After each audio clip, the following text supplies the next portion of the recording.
They handed her over like she was something owed, bruised and wordless, and expected to vanish quietly. Sophia had 24 hours left to breathe, traded by her own mother to Seoul's most feared crime lord. The insurance policy was already signed. The body would not even need to be hidden. But when Jae-won Shin lifted her chin in that dim room and saw what had been done to her, something cracked open inside the untouchable boss that no one had ever seen. And the woman who sold her daughter's life had no idea she had just made the worst transaction of her career. If you want to see how this story ends, stay with me until the very last word. When you do, hit that like button, subscribe, and turn on your notifications, because Sophia's story is one that deserves to travel as far as possible. Drop a comment telling me where you are watching from. I want to see every city. The rain came down without mercy that night, turning the streets into black mirrors that threw light back at the sky in broken pieces. Sophia sat in the back of a dark SUV, wrists bound with a zip tie that had already carved into her skin. She did not look out the window. The city had stopped being home the moment her mother's hand had connected with her face 3 days ago, the last in a lifetime of such moments. The driver did not speak. Neither did the broad-shouldered man beside her, whose name she had never asked and did not want to know. They were delivering cargo. That was all she was now, a debt made flesh. Her mother's voice still moved through her head like something sweet and rotten at once. "You are finally useful, Sophia." Imagine that. Useful. The words sat on her tongue like rust and shame. The SUV pulled up to a building that announced nothing. Concrete facade. Unremarkable. The kind of structure a person could pass every day without a second glance.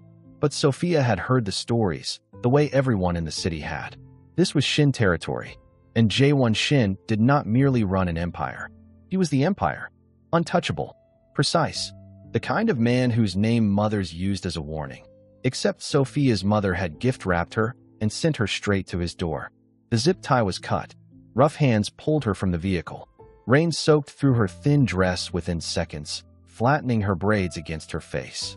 She stumbled but did not fall. Falling was surrender, and she had already surrendered enough. Inside, the building transformed. Polished stone floors, low warm light, the scent of cedar, and something expensive she could not name. 2 more men flanked her down a corridor that seemed to have no end. Her heart hammered against her ribs with a single syllable. Run, run, run. But there was nowhere. There never had been. They stopped before a heavy oak door. 1 knock, then 2. It swung open. The office was warm, unexpectedly so. A fire moved quietly in a stone hearth.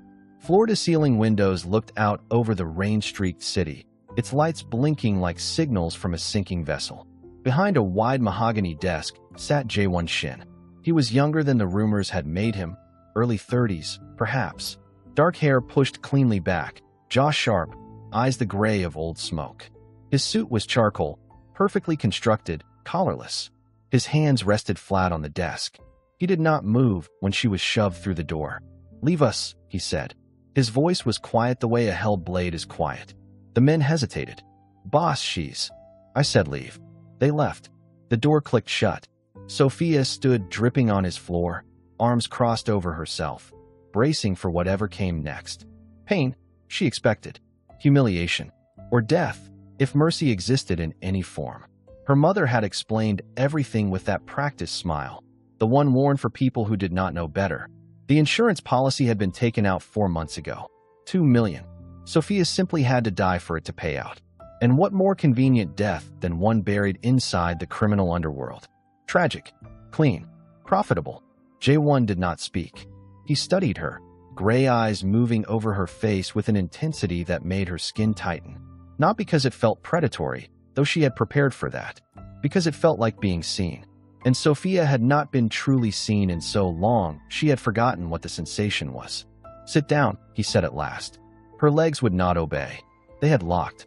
He rose from behind the desk with the fluid ease of someone who had never once questioned his right to occupy space. He was taller than she had imagined, broader. He crossed toward her, and her body flinched, automatic, trained by years of bracing. But the impact did not come. Instead, Jae-won stopped 2 feet away, hands in his pockets, head slightly tilted, cataloging the bruising along her jaw, the split lip, the dark prints on her throat, the way she held her left arm pressed to her ribs as though breathing hurt. "Who did this to you?" His voice had not changed volume, but something beneath it had gone cold and razor-edged. Sophia opened her mouth, closed it. Words had always been dangerous. I asked a question, not harsh, simply expecting an answer. "My mother," she whispered. The words hung between them, fragile and catastrophic. Jae-won's expression did not shift, but his jaw tightened once. He reached up slowly, announcing every movement as though approaching something wounded.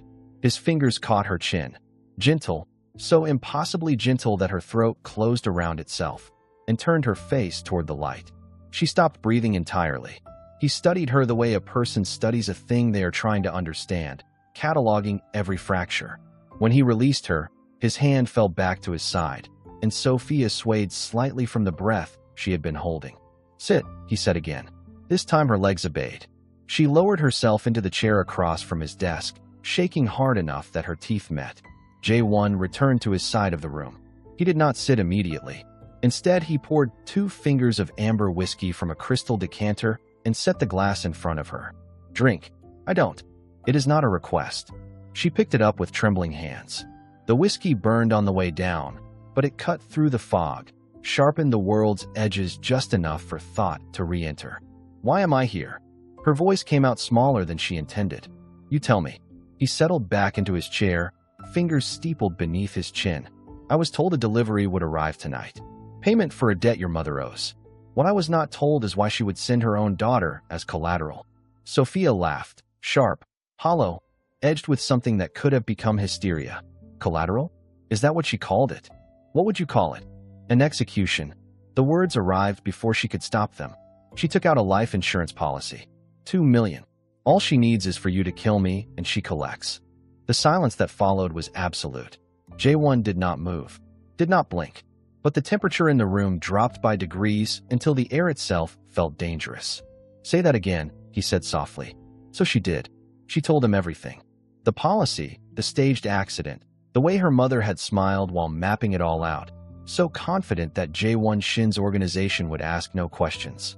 She told him about the months of escalating violence, not careless rage, but deliberate, calculated, building a visible record of a troubled daughter careening toward disaster.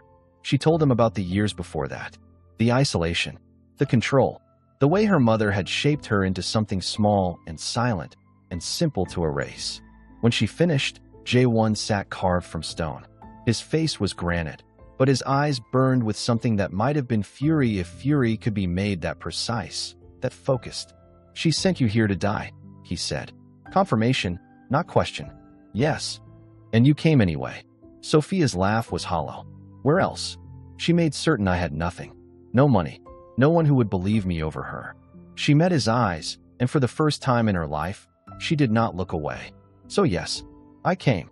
Because at least this way it ends." Jae-won stood abruptly. The movement was sharp enough that she flinched again. He noticed. He crossed to the window and stood with his hands clasped behind his back, watching the rain punish the city below. "Do you know what I do?" he asked. "You run the Shin organization. You control significant territory. You eliminate people who cross you." "Yes." He turned. "All of that. But I do not kill women. And I will not kill women who have been beaten and handed over like livestock." He returned to his desk, leaning against it. "Here is what is going to happen. You stay here tonight.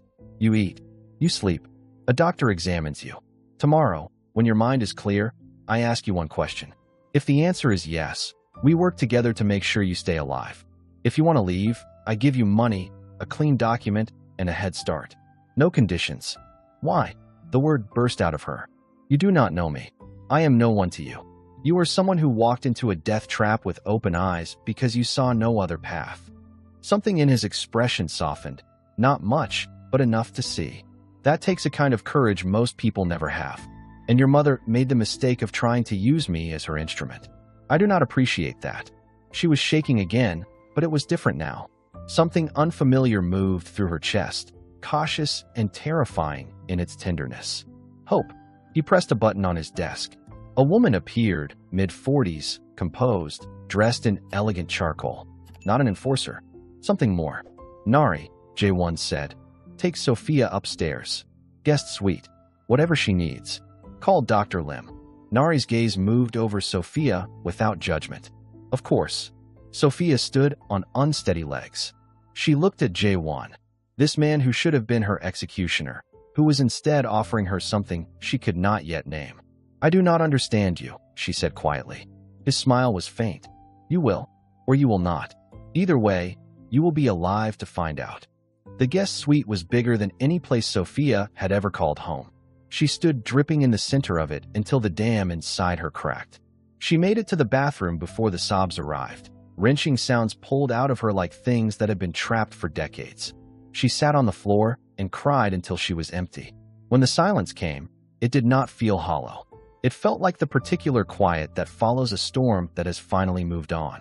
She ran a bath, sank into scalding water until her fingers pruned. Dr. Lim arrived and examined her without commentary.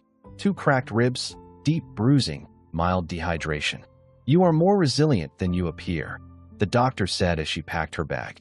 Most people in your condition would have collapsed long before now. Sophia did not feel resilient. She felt like glass held together by nothing but stubbornness. But she nodded. Nari brought food. Simple, warm, generous. When the lights were dimmed and the tray removed, Sophia climbed into the bed.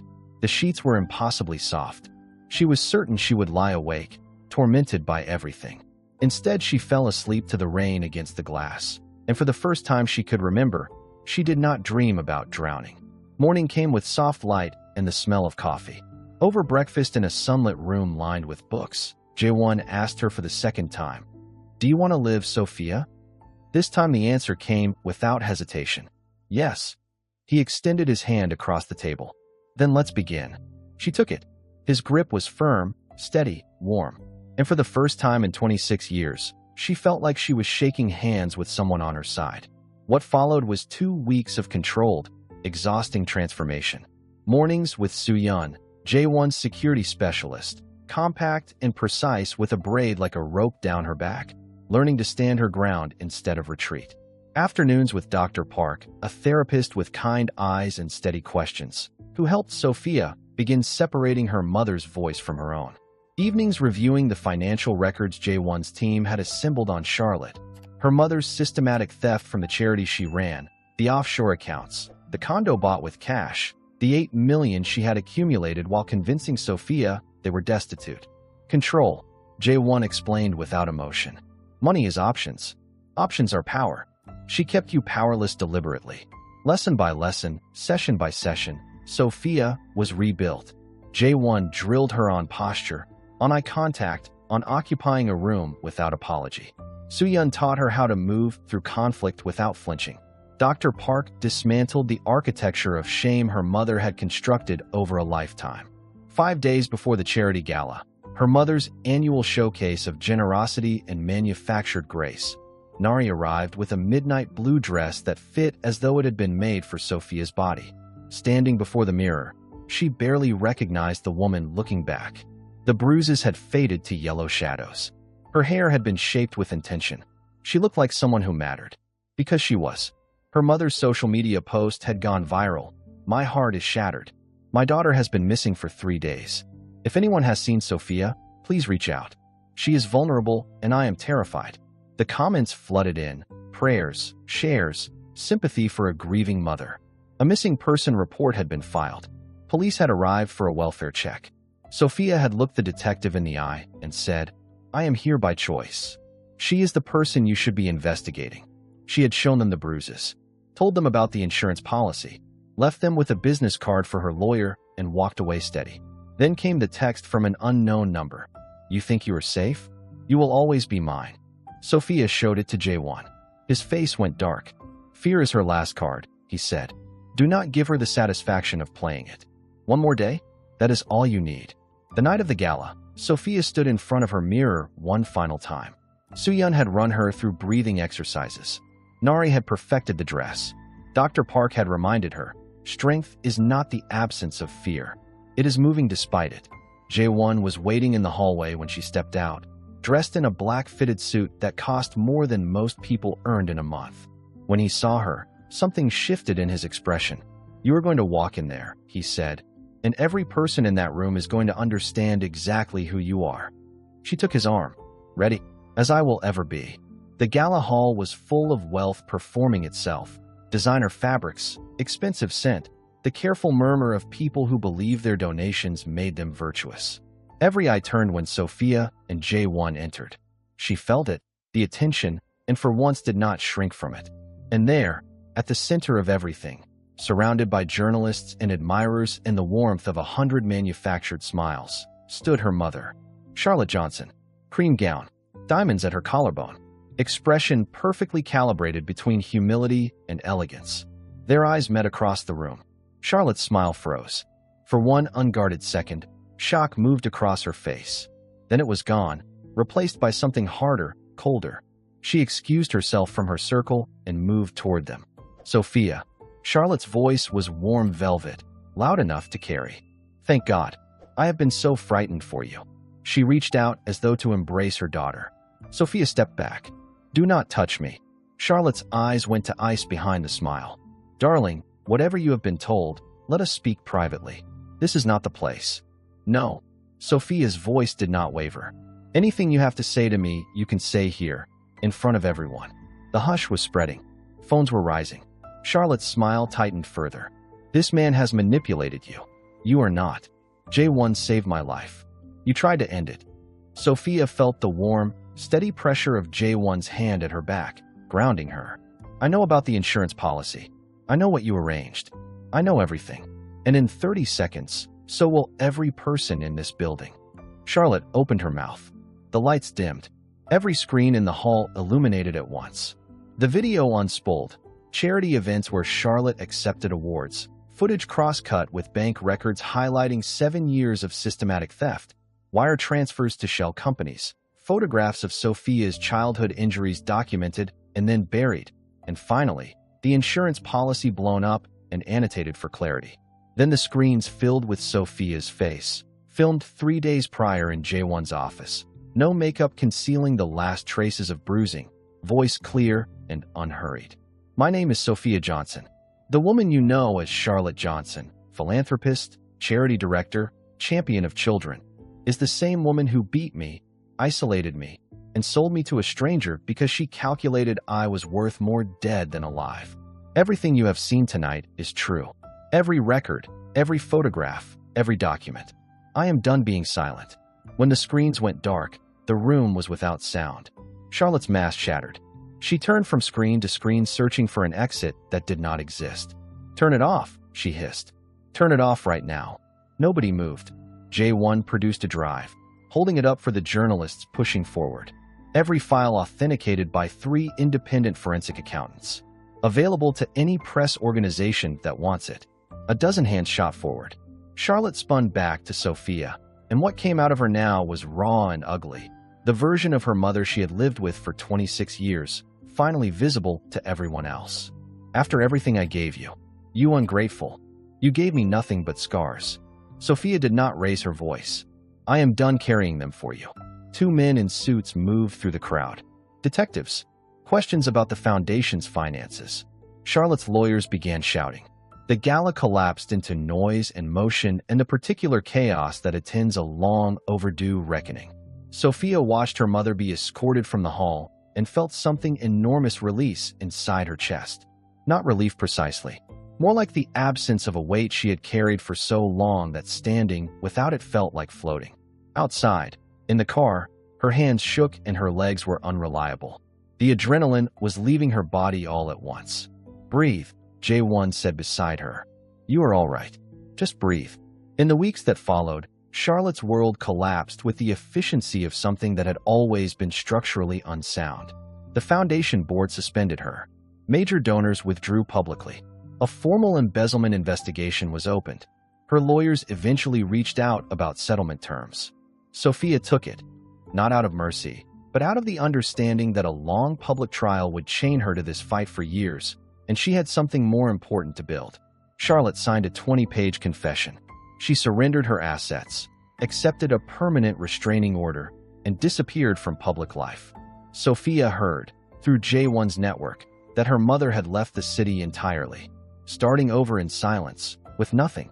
The same conditions she had always forced her daughter to endure. The irony was not lost. But Sophia was not thinking about her mother anymore. 6 months after the settlement, she stood in an empty warehouse on the south side and tried to see what it could become. Broken windows, water stains, decades of neglect. But the bones were solid. She had bought it with the money clawed back from her mother. Each naira of it a small piece of justice converted into something useful. Jae-won stood beside her, hands in pockets, surveying the space with the critical eye of someone who understood what foundations could hold. "You are certain about this?" "No," Sophia said. "But I am doing it anyway." She built it over 8 months. 12 private rooms, each with its own bathroom. A communal kitchen. A therapy room. A gym where Soo-yeon would teach self-defense. A children's playroom, because Sophia knew too many women remained in dangerous homes because they had nowhere safe to bring their children. She named it Phoenix House. Nari said it was obvious. Sophia said she liked obvious. The first resident arrived on a Tuesday. A young woman named Amara, 22, with a swollen eye and a small boy on her hip. The boy spotted the playroom, gasped, and turned to his mother. "Can I, Mama?" Amara nodded, voice barely holding. "It is safe here, my love." Sophia had to walk away before she wept in front of everyone. She found Jae-won in the kitchen. "First residence," she managed. "I saw." He did not make it larger than it was. He just stayed close. Over the following months, something else shifted quietly between them. Jae-won began appearing at dinner service, talking with residents, offering the steady, unhurried male presence many of them had never experienced without harm attached. He was careful, respectful. He made no demands. One evening, late in the office she had built in the rear of the building, he told her he was getting out. His organization, all of it. He was done. He had investments, clean capital, legitimate options. He wanted to contribute here, security infrastructure, legal navigation, the administrative work that kept a place like this alive. And he wanted to be near her while he did it. Sophia came around her desk, and she kissed him. Tentative at first, then certain, the way a thing feels when it has finally stopped pretending to be something else. When they pulled apart, he said, "I have wanted to tell you for months." "You should have," she said. "I was afraid of getting it wrong." "So was I." She took his hand. "Let us get it right together." They did, slowly, honestly, imperfectly. They argued and apologized and chose each other again. They learned what safety felt like when it was mutual. 1 year after Phoenix House opened, Sophia stood before a full room. Residents, staff, women who had passed through and moved forward, and Jae-won at the back, arms folded, something luminous in his expression. "I built this," she said, "because I needed it to exist. Because every woman in this room deserved a place that treated her survival as a beginning rather than a conclusion." The applause rose and broke over her like water. Afterward, in the small garden at the back of the building, Jae-won sat with her as the city lit itself against the sky. "I love you," he said. "I think I have since you took my hand and decided to fight. I want to build a life with you. A real one." Sophia looked at this man who had offered her space to become herself when the world had only offered erasure. She thought of the girl she had been a year ago, silent, shattered, certain she had no value beyond the price her mother had placed on her death. That girl could not have imagined this. "I love you too," she said. "And I want every tomorrow you are describing." He kissed her, soft and sure, a promise made without ceremony. Behind them, Phoenix House glowed. Women inside it were safe and healing and learning, one difficult day at a time, that they were worth every effort it took to remain. Sophia's mother had tried to erase her, to reduce her to a transaction, to make her disappear without a trace. Instead, she had become something no amount of cruelty could have predicted. Someone who survived. Someone who rose. Someone who looked at her own pain and chose, deliberately and without apology, to build something beautiful from it. And Sophia Johnson, no longer invisible, no longer silent, no longer afraid, was finally, fully, and irreversibly alive. If Sophia's story moved you, if any part of it felt familiar or hopeful, or like something you needed to hear, please like this video, subscribe, and share it with someone who needs to know that survival is only the beginning. And tell me in the comments, what city are you watching from? Let us see how far this story travels.